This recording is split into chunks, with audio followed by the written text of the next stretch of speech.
यो जिन्दगी साह्रै नै झ्याउ भयो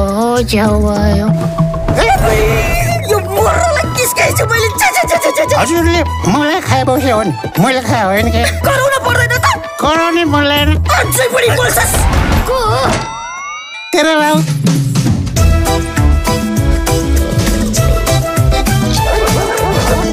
चोर भएर दौरा सुरुवाल लाउने फुकाल्छु नि त ए चोरबहादुर को आइमे हो त्यो आई भनेको माई भनेको मेरो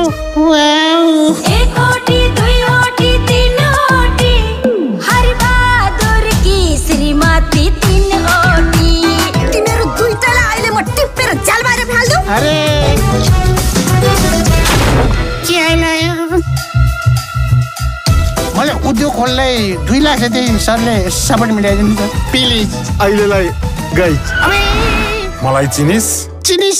जस्तो पनि लाग्छ नचिनिस जस्तो पनि लाग्छ बर्ता बोल्छस्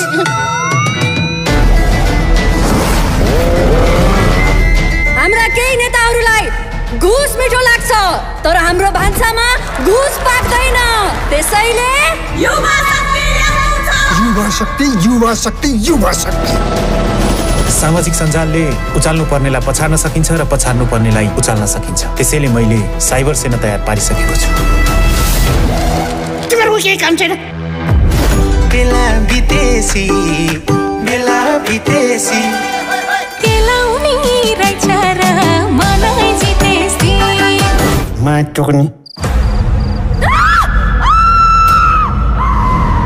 हेलो पुलिस हामी जसरी भए पनि पत्ता लाउँछौँ यो त पशु अस्पताल पर्यो 2 प्रिन्ट जाति ब्लड चाहिन्छ म त दिन्न ए नकारा तिमीहरू 5 करोड रुपैयाँ मात्रै चुनावपछि फिर्ता लिइन्छ काटी लिइन्छ तैँले सम्झाइदैन बाजा अब गुड बोय भइसक्यो भनेर मेरो लागि हरिबहादुर मर्यो गरिबलाई जतिचोटि मारे नि पर्यो मेरो कर्म नै बोकाको भन्दै नराम्रो रहेछ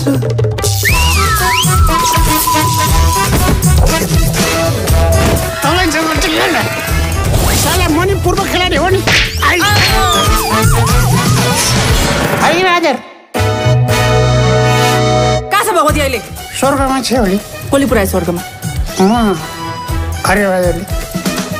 हरिबहादुर भनेपछि कसले चिन्दैन तिमीले देखादेखि गर्छ मलाई प्रख्यात हुन नसके पनि कुख्यात त भयो नि ख्यात त ख्यातै हो चुप लाएर बस्न सक्दैन गुड नाइट